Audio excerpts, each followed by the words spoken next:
Just started a very impromptu little vlog. Just making some granola. In here I just put a lot of stuff that's in my cupboards. I'm also putting in some of this. I just put in my last little bit of Fastnet farm honey.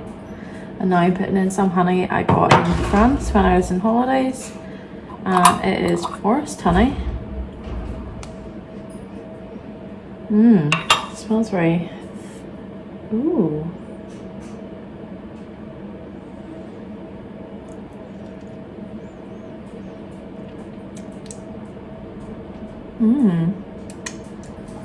That's nice.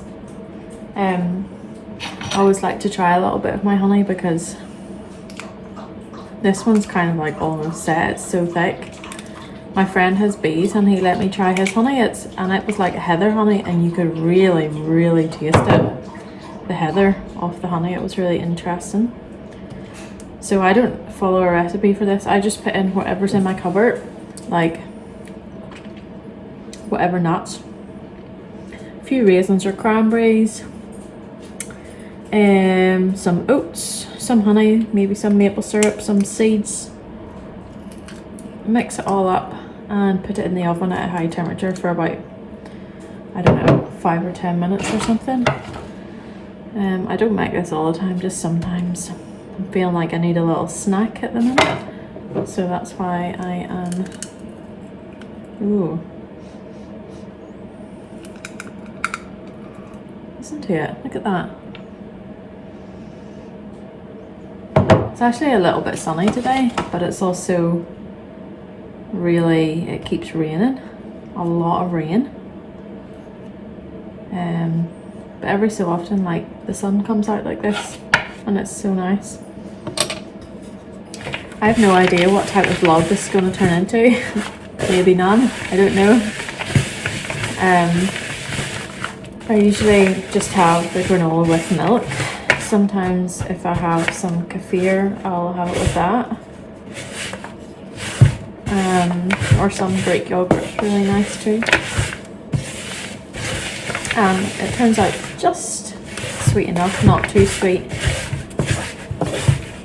And homemade granola tastes amazing anyway. So I've been doing some knitting this afternoon on my sweater number 18, I think it is. I'm into my second skein of Causeway yarn, so it's going well. I'm in the body now, I'm knitting on and around. Oh, is it going to rain again?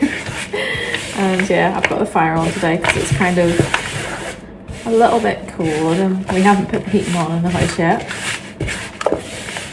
I'm considering knitting an olive green cardigan or sweater, one colour, maybe textured with a kind of high neck, a bit like this. But I can't decide what to go for, so maybe the next part of this video will be me talking about the options and seeing what will go in my wardrobe perhaps. So I'll maybe check back in again later to do that. I'm going to be doing some more baking tomorrow. I've got a birthday cake to bake, so I'm going to do that tomorrow. So I'm going to show you, I think I'm going to do a carrot cake maybe. And yeah, so I will take you along with me to do that as well. I'm going to put this in the oven now.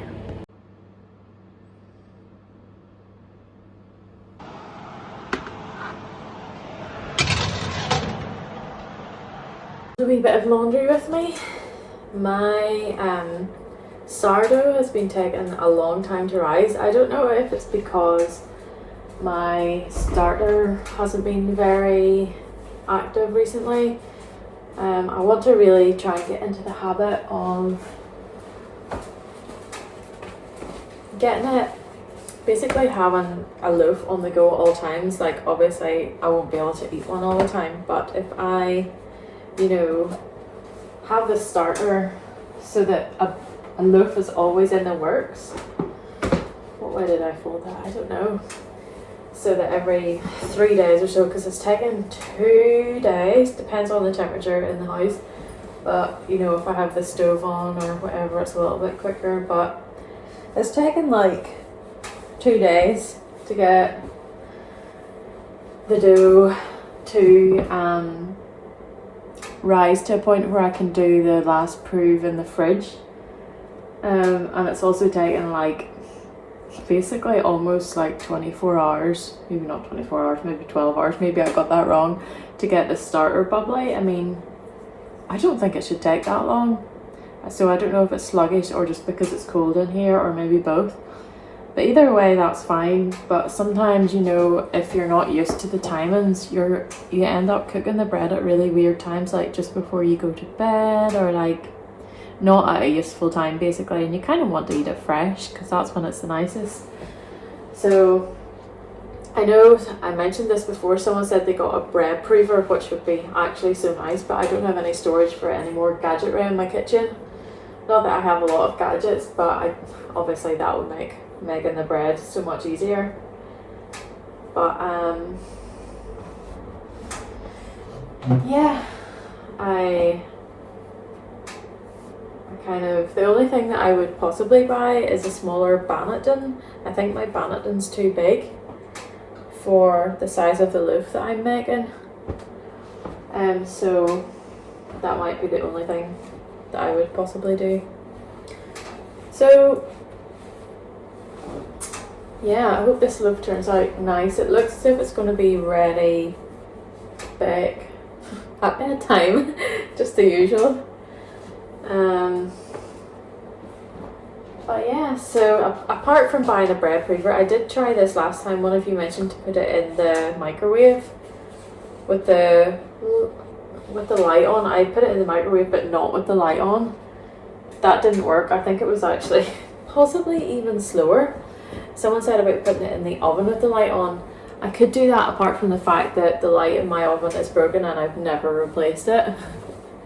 So that's not really helpful, apart from if I do finally replace that bulb, which is pretty easy. I just haven't really got round to it. So lots of things that I could do. I'm finding the easiest thing to do is have the stove on until I turn the heating on. Then the house will be at a slightly better temperature. I mean, it's not cold now, but it's definitely cooler than it was in the summer. In the summer I was able to keep up with the baking timetable of Elaine Foodbod. Her timetable was working perfect, like when it was a bit warmer, you know, but now it really is, it's like 2 days out. So yeah, I had 2 aims for the summer actually, to make a compost bay. I haven't done that, didn't get around to it. I did do a little bit of research about compost, which was good. I do plan on getting those compost bays going. I really have to. One of you said it's like the fermentation of the garden. I'm doing different fermentation types in the house. This is the garden's fermentation type. We do have like a pile, but it's not like proper compost. It's just like we put all the stuff there and it breaks down, but not probably in the right ratios as you would for compost. So I don't know, am I going to get that done before the winter? Probably not. The studio build is kind of slow, but we're doing the best we can, and it keeps raining here, which is, yeah, it's rained here all summer, which is very wet to work outside in. The granola smells as if it's nearly ready.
I'm making a carrot cake here today. I've got a couple of carrots to grate in, and no, I haven't took the skin off because I can't find the peeler, because I rarely take the skin off things. I usually just chop them up and put them in. So this is the last stage of this cake. I've made it quite a few times before, so I know what it's like. Oh, I forgot to put in the raisins as well. This is a very satisfying job. We actually lost our bin. Oops. Our blue bin. Look at this, so we now have recycling piling up. It disappeared after the bin got lifted. I think it maybe got tipped into the bin lorry. Oh, I'll show you my sourdough from last night. Turned out quite well, even though I overbaked it by 15 minutes. Not bad. It's not very high. Oops. I would like it to be a rounder shape. But I'm trying to get my starter more active. But so far, I think that's a very pretty pattern that I managed to do in the top. So I'm quite pleased with that. I'm going to have it for lunch. Ooh. So yeah, definitely pleased with how that turned out. I'm going to chat you through a little bit of my thoughts on my next couple of casts on after this, if I ever get this bagged.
forgot to say, today I'm wearing, I think I maybe said this before, but this is actually a design by Ailbiona. It's not out yet.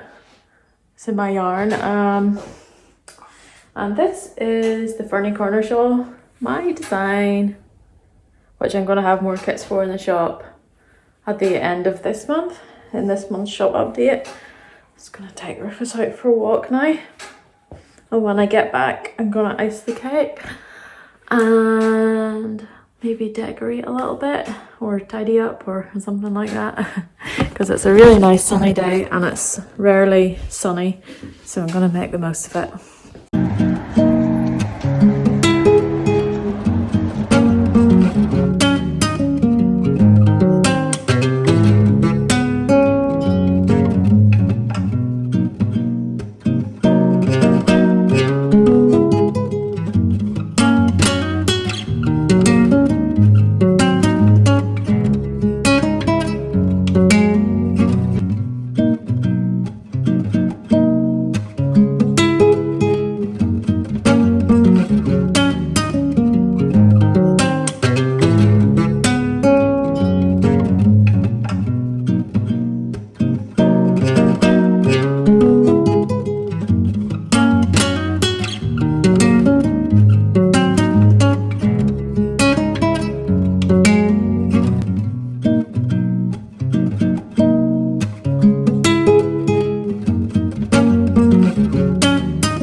To round up this little vlog by having a little bit of knit and chat.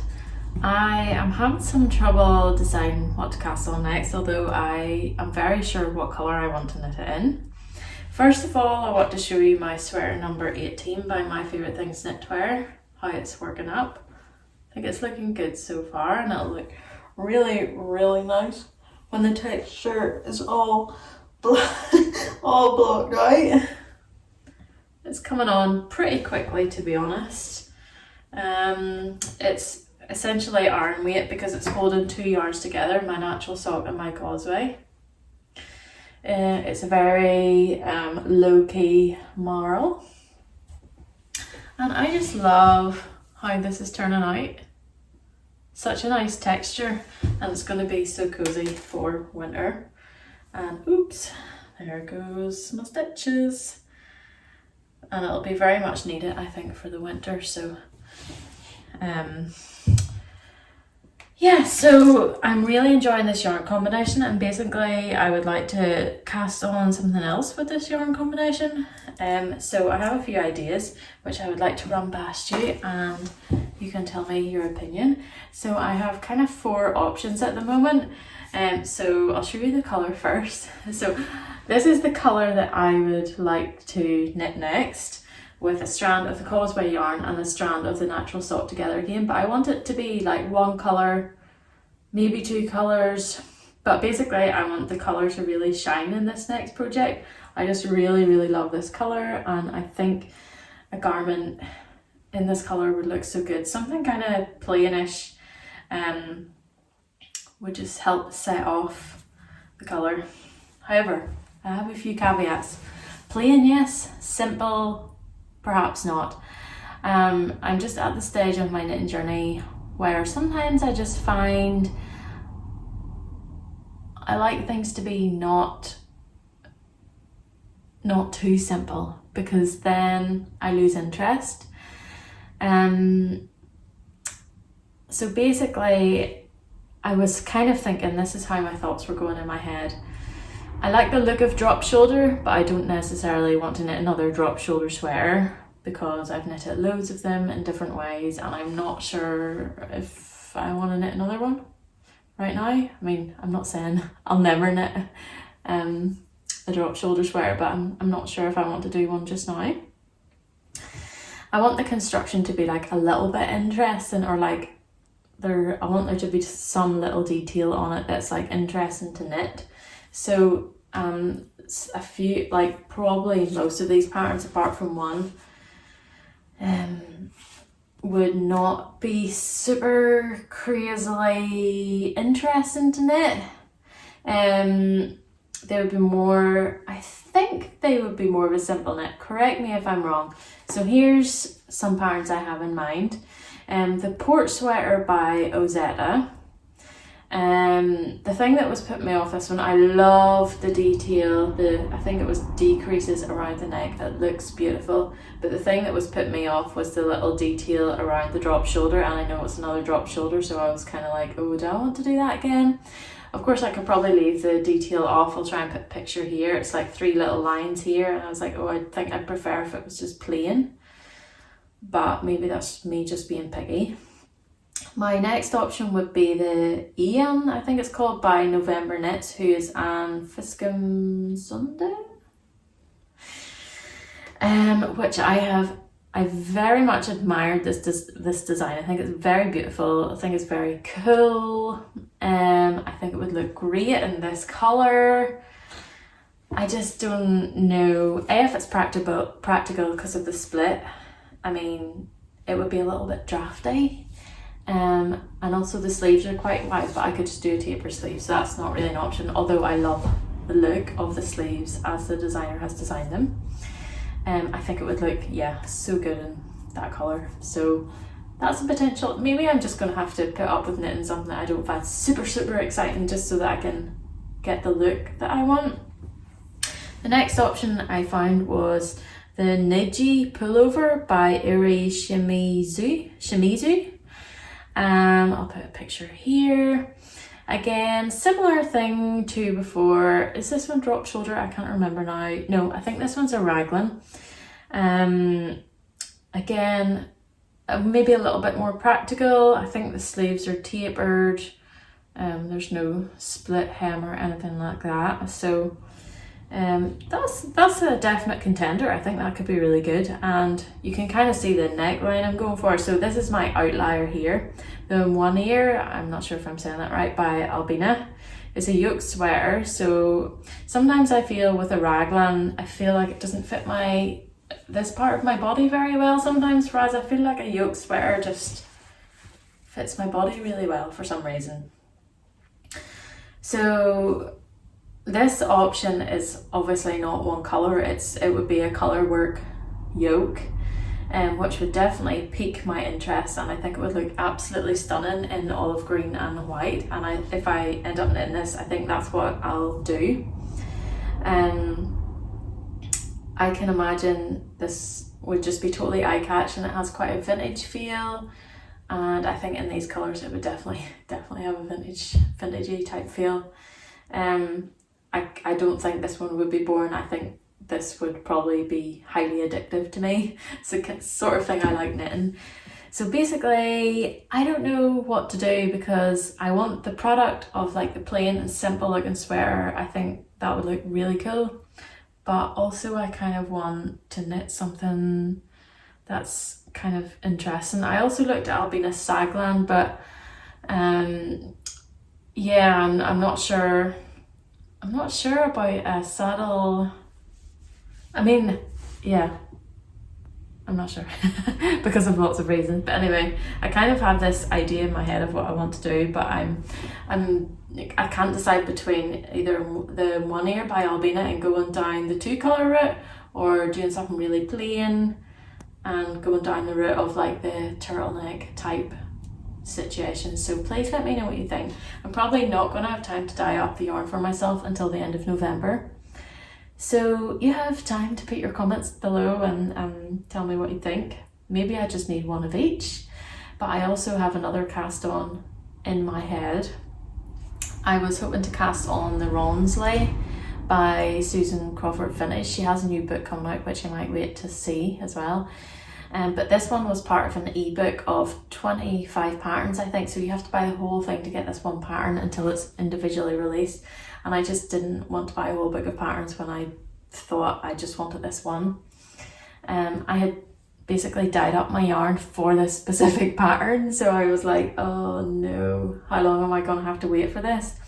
So I asked for your suggestions on Instagram, and you came up with the goods, and I found one pattern that I really like, and I think it's called the Ainsley. I can't remember the designer's name, I'll put it here. So basically I'm thinking, oh, maybe I'll cast that on. That could be really, really fun. It's got 7 colours. I think I only have 5, but it is quite a busy looking sweater, so I can maybe just bring down the colours to 5 or maybe 6, and then that would work. I would probably have to buy the pattern and test out a few things before I would know if it would work or not. So, but I'm not going to cast that on probably until December. Probably when I'm doing Vlogmas. You heard it here first. I don't think I'll do one every day, but I'll try and do them as often as I can. And yeah, so let me know your thoughts about my knitting. I can't decide myself. And my socks are going good, by the way. I cast this one off. This is my natural sock in the Candlelit Banquet colorway. And you know what happened? After I finished this, I weighed my skein and I only had 42 grams left, and I forgot that I knitted a swatch with it. So yeah, one sock's going to be shorter than the other, so that'll be kind of interesting. Anyway, thanks for watching, and I will see you next time.